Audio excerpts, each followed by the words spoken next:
to talk about how we can be more human on social media. And so, I want everyone to close your eyes, because we're going to start this off with a little exercise. So close your eyes and think back to the start of the pandemic. Think back to like March 2020. And I want you to put one hand in the air, keep your eyes closed still, put one hand in the air if since that point you've experienced anxiety, depression, maybe some overwhelm, maybe a little comparison, right? Maybe you didn't bake a sourdough. I want you to put one hand in the air.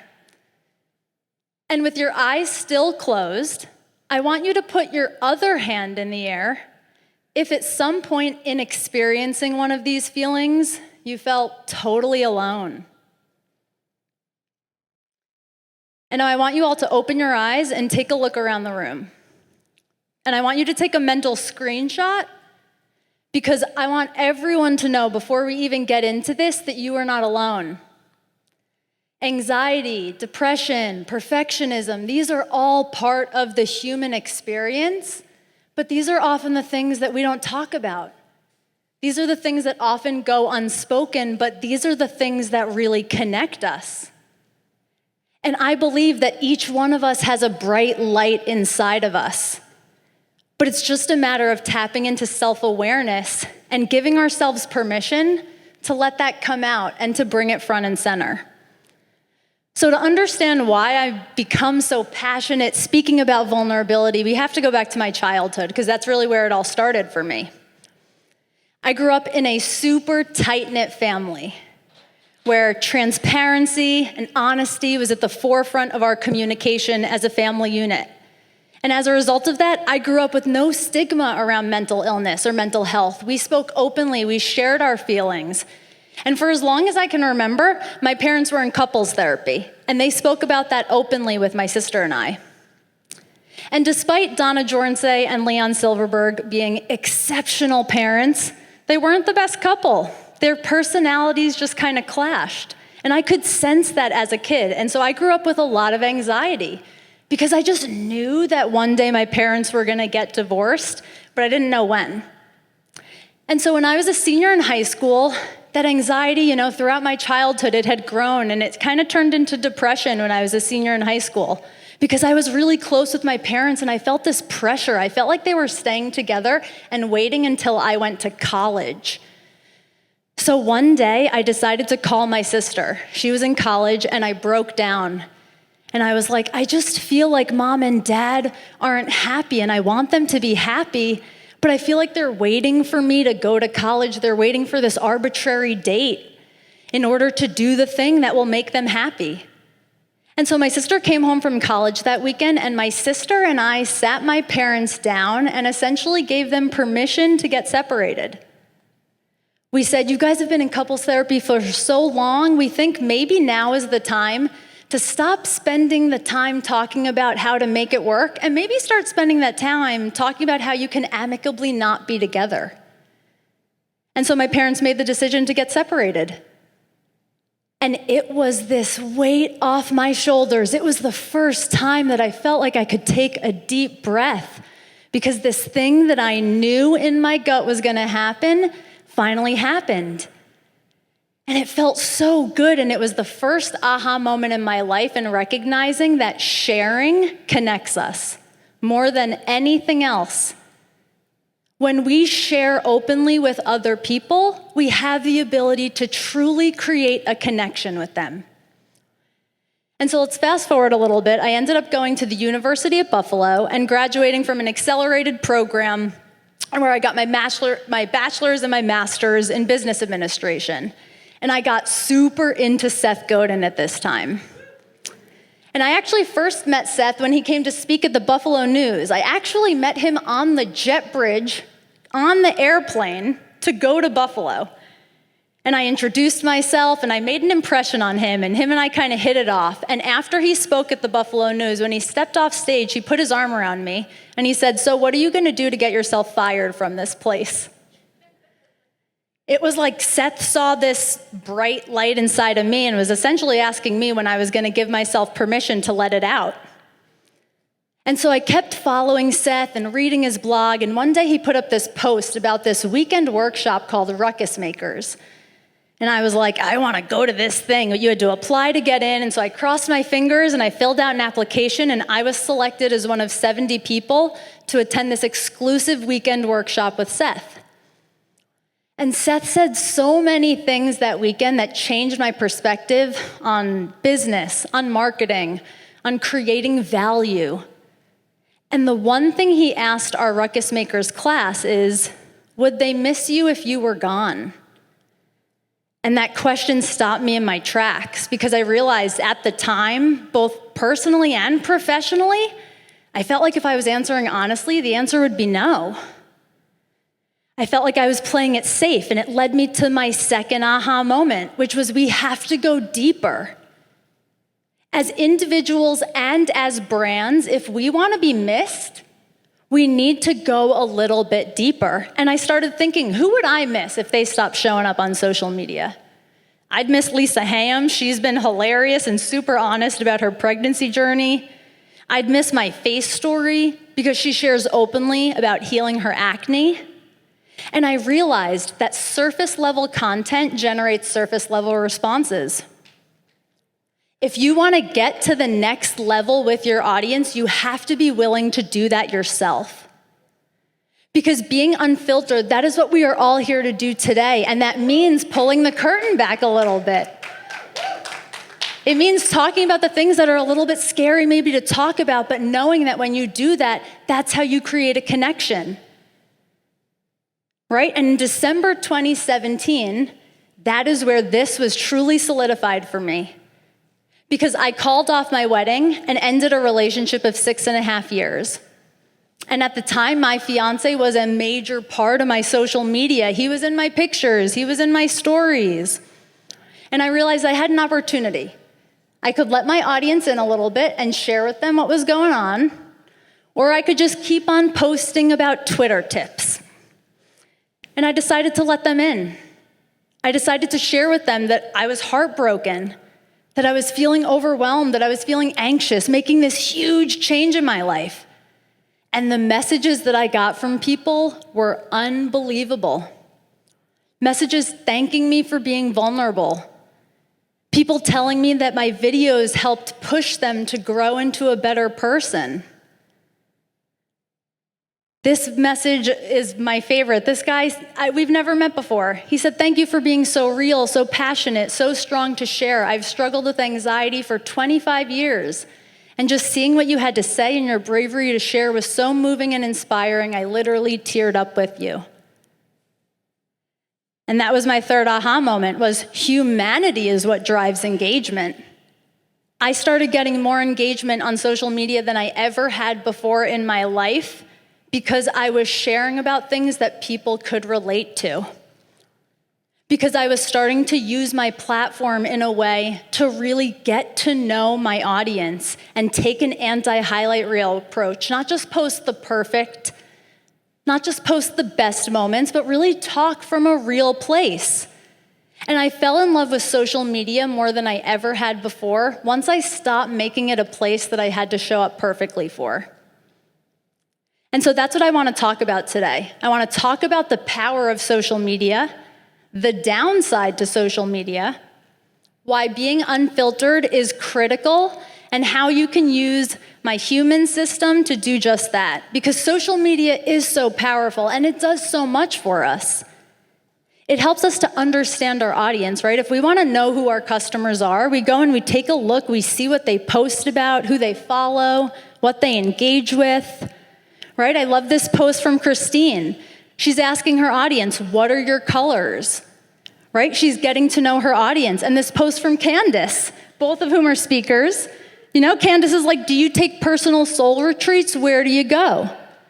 These questions let us understand our audience a little bit better. And we can show our personality on these platforms. It's why I love following Abby Wambach and Glennon Doyle. I feel like I totally understand their couple dynamic, and I feel like we'd be best friends if we just got to meet in real life, you know? And Outdoor Voices, they infuse a little bit of personality into their brand. And Kelly Kelly infuses her personality into her Insta stories, right? We have the ability to really put our personality into our content, and by doing that, we really can connect to our customers. And I think Coco Kind is an incredible brand that understands the power of user-generated content, right? Something like 86% of brands use user-generated content because we know that it works. A user-generated content post gets 23 times, I think, more engagement than a standard brand post. And user-generated content is powerful because it's shining the spotlight on your audience. It's letting your audience talk about your brand for you. And that's way more believable and way more trustworthy than you just talking about your brand yourself. Right? We have the ability to create connections when we show up. I got invited to someone's wedding that I've never met before because I just started showing up as a human being. That's what resonates with people, and we have the ability to do this as brands and individuals.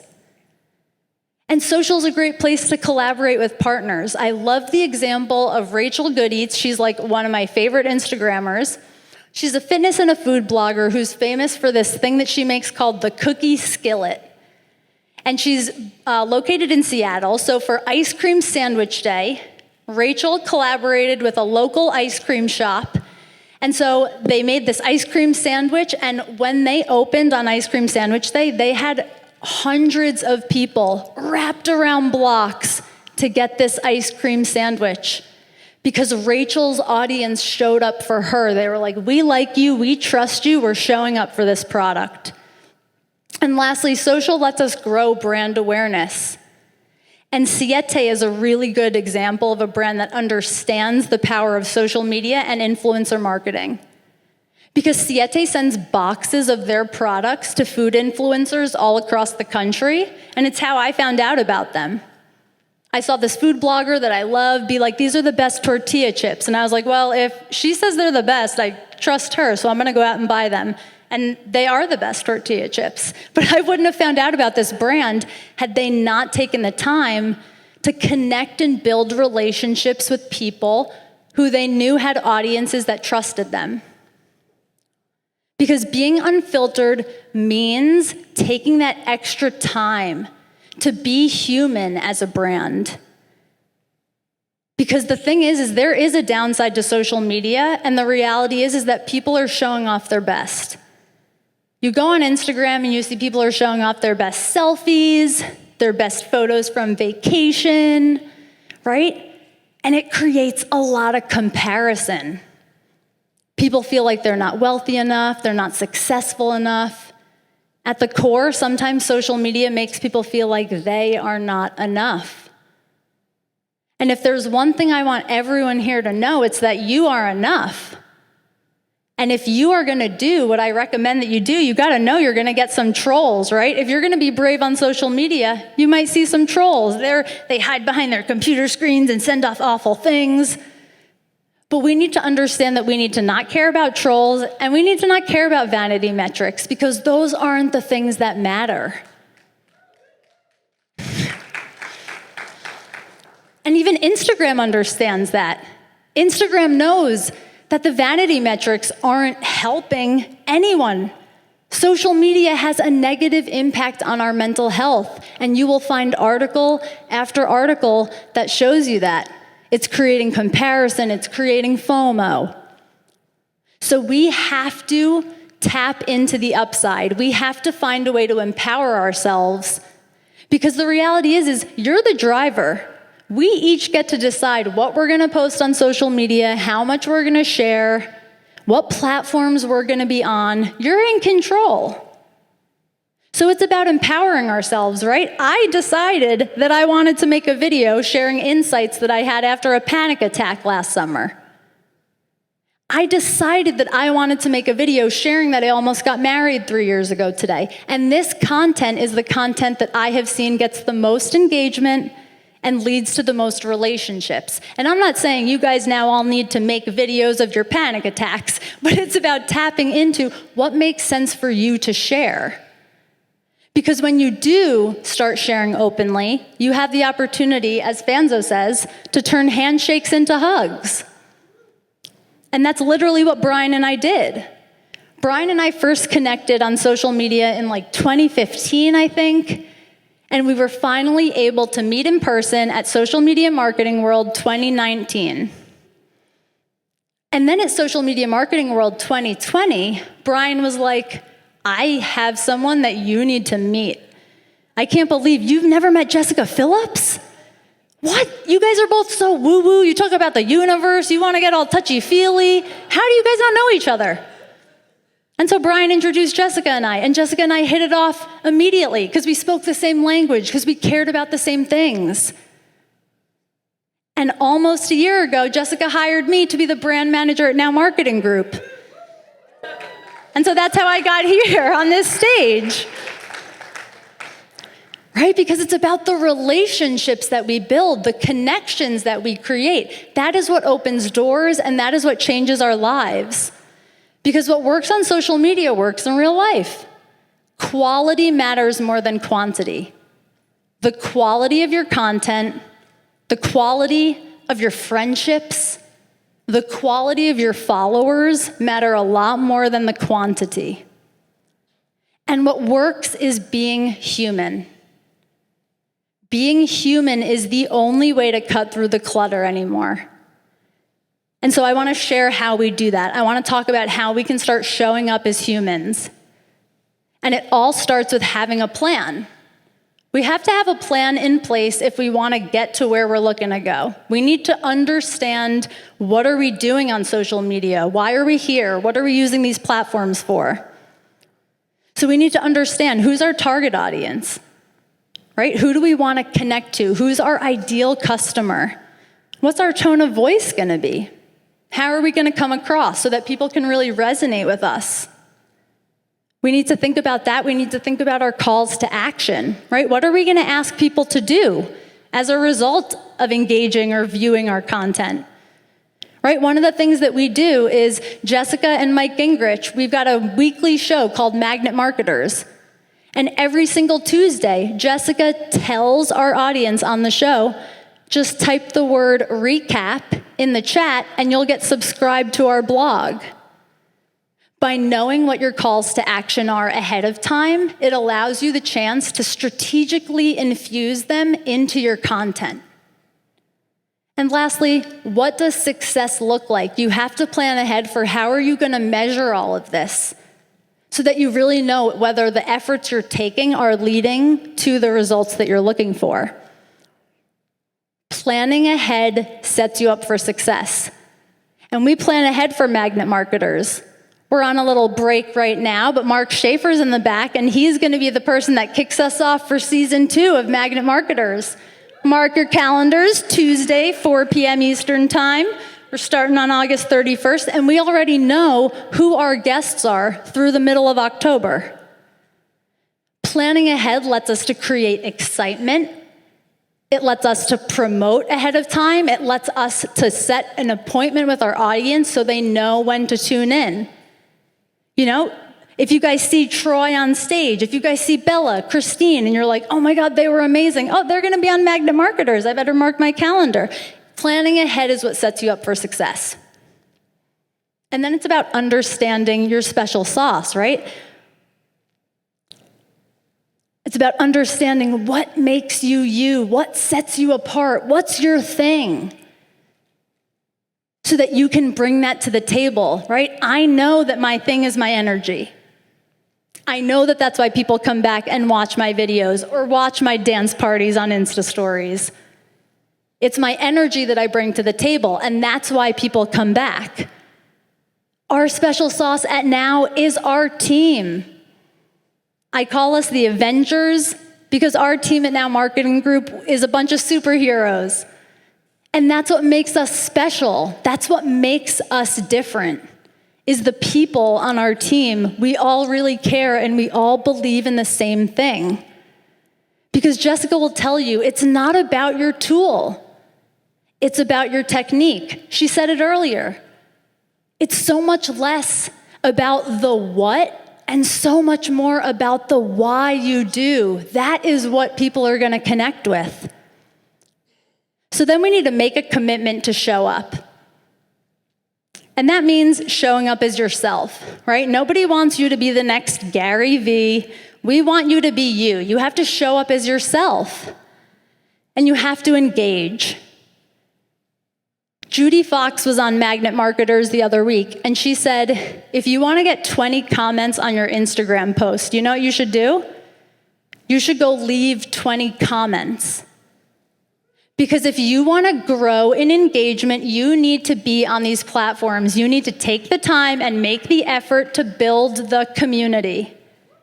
That's going to be what shows people that you care, and that's going to be how you actually create a community.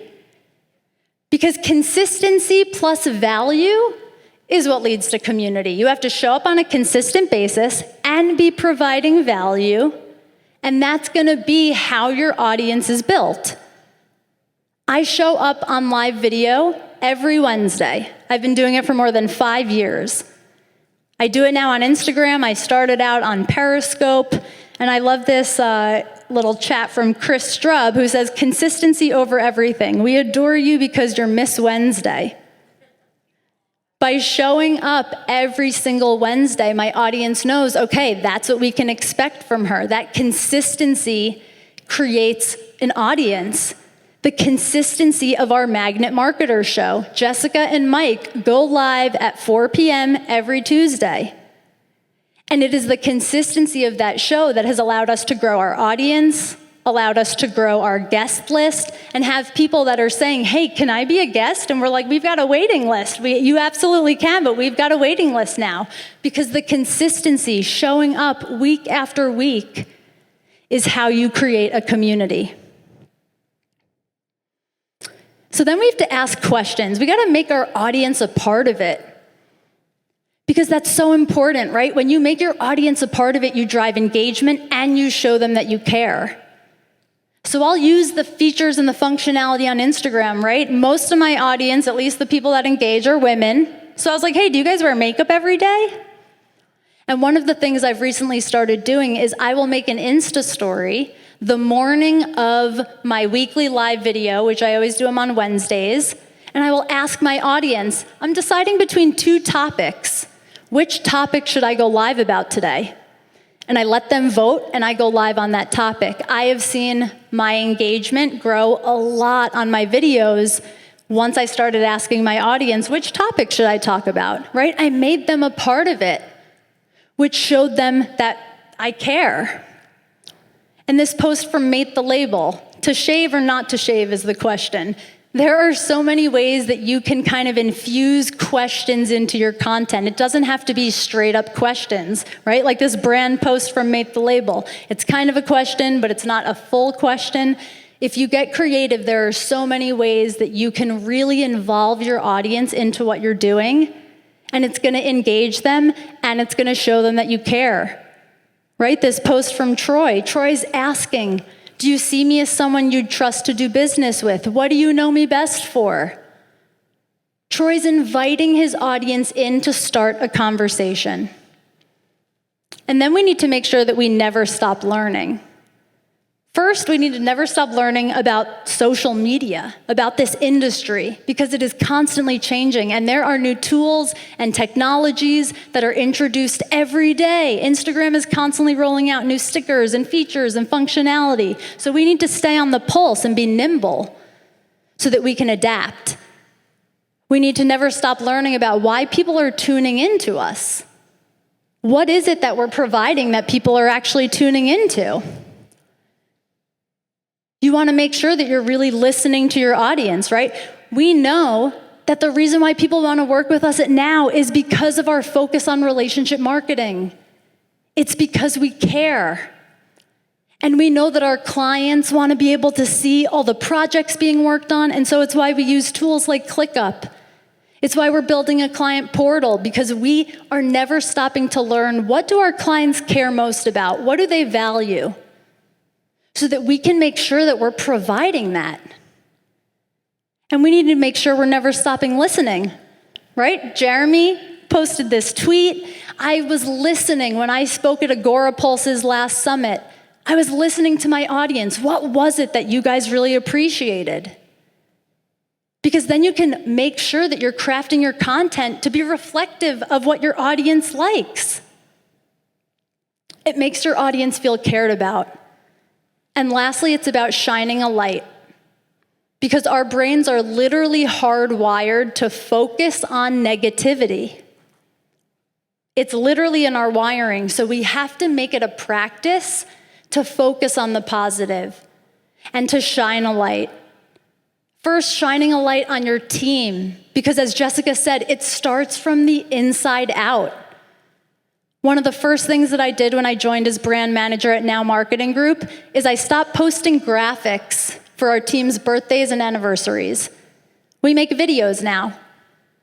Our team records, we all record a little video message for our other team members' birthdays and anniversaries, and these videos not only do well on social media, but they make our team feel cared about so much more than a graphic ever could. It shows our team that we appreciate them because we're taking the time to put together a little video.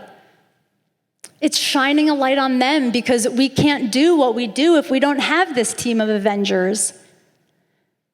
It's shining a light on ourselves, on the lessons that we're learning, on the ways that we're growing and expanding and evolving, and letting people in to say, hey, I had a really rough 5 weeks. Like 2 months ago, I broke my finger, had all these things with my puppy. It was pretty rough, and I made a video, and I got so many comments on the video, but also a lot of DMs from people being like, oh my God, this thing also happened with my dog.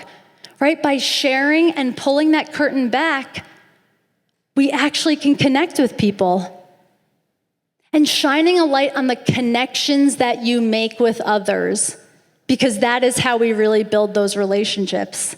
Right? I love this message from Anthony, you're miles away, but we're connected. When we show up as humans on these platforms, we have the ability to create deep connections with people all across the world. It's just a matter of showing up and being unfiltered.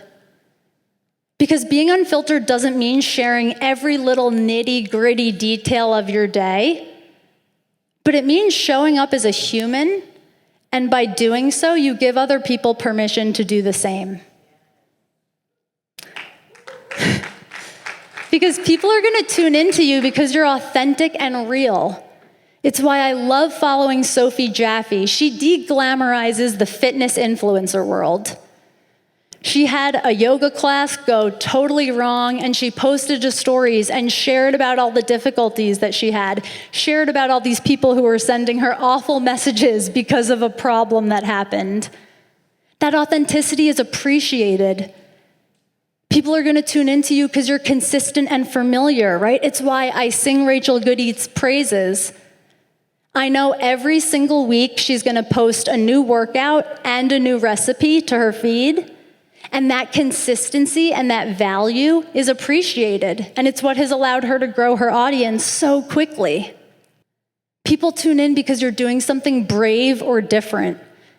And I love the creator Color Me Courtney. She makes awesome videos. In this video here, she literally tapped that pink brick, and then her boyfriend or her husband literally appeared next to her wearing that same color pink shirt. Right? Doing things that are a little bit different. That's what's attention-grabbing and eye-catching. And lastly, people are going to tune in because you are inspiring or entertaining. It's why I love following Jara Bean. She's constantly armpit farting on her stories, and she does this thing every Saturday, where she pops onto stories and she sings this song, and she's like, happy Saturday, happy Saturday. I literally know her Happy Saturday song. People are going to tune in consistently because you're you. So I want to leave you guys with the knowing that you deserve to take up space. So what I want to know is, what is your show going to be about? Because I know that myself and everyone in here wants to tune in. Thank you guys so much.